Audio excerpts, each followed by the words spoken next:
নমস্কার, দেখছেন কৃষ্ণাস ওয়ার্ল্ড। এটা আমার শেষ পার্ট বলা চলে। অর্থাৎ দীঘায় ২য় দিনে আ আমাদের ঘোরাঘুরির শেষ পর্যায়ে। আমাদের এই আমাদের এই অসময়ে দীঘা যাওয়ার মূল উদ্দেশ্য ছিল আমার ছোট বোনের ছেলের জন্মদিন ছিল। সেই জন্মদিন সেলিব্রেশনের জন্যই আমরা গিয়েছিলাম। তো সকালবেলায় জগন্নাথ দেবের মন্দিরে পুজো দিয়ে আসার পর অনেকটা সময় হয়ে যাওয়ার জন্য একটু রেস্ট নিয়ে আমরা উদয়পুর বিচের দিকে চললাম।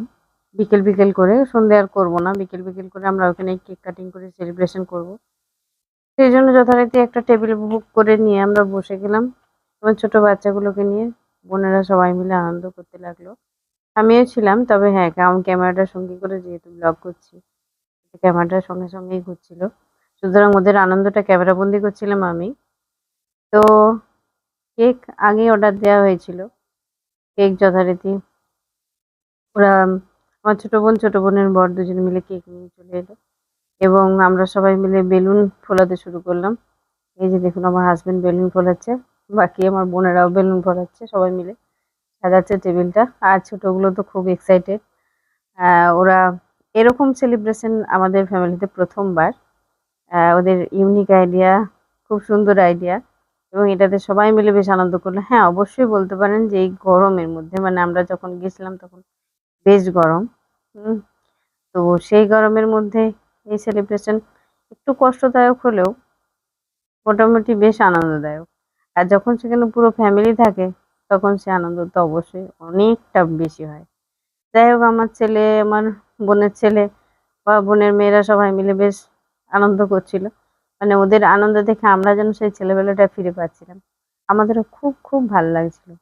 আর সবাই মিলে কন্টিনিউ ২ দিন ধরে ঘুরে বেড়াচ্ছি। নিজেদের মতো ঘুরছি, খাচ্ছি, আনন্দ করছি। এটা যেন মানে বলার ভাষা নেই আরকি। তো সদস্য সংখ্যা যত বেশি হয় বাড়ির তত আনন্দ বেশি হয়। সেটাই হয়েছে আমাদের ক্ষেত্রেও। যে আমাদের ক্ষেত্রে এত বাড়ির লোকজন জামাই সবাই মিলে এতজন বেশি হয়ে গেছে যে সবাই মিলে খুব মজা হচ্ছিল। যাই হোক কেক কাটার পর তাদেরকে গাড়ি চড়ানো হলো, খেলানো হলো। কেক খাওয়ানো নিয়ে কিছুক্ষণ চললো। সবাই কেক খেলো। এই যে দেখুন গাড়িতেও চড়েছে।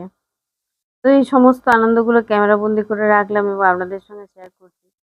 যদি ভালো লাগে অবশ্যই চ্যানেলটি সাবস্ক্রাইব করবেন এবং অবশ্যই চ্যানেল সাবস্ক্রাইব করে পাশে থাকবেন আশা রাখবো আপনাদের প্রতি।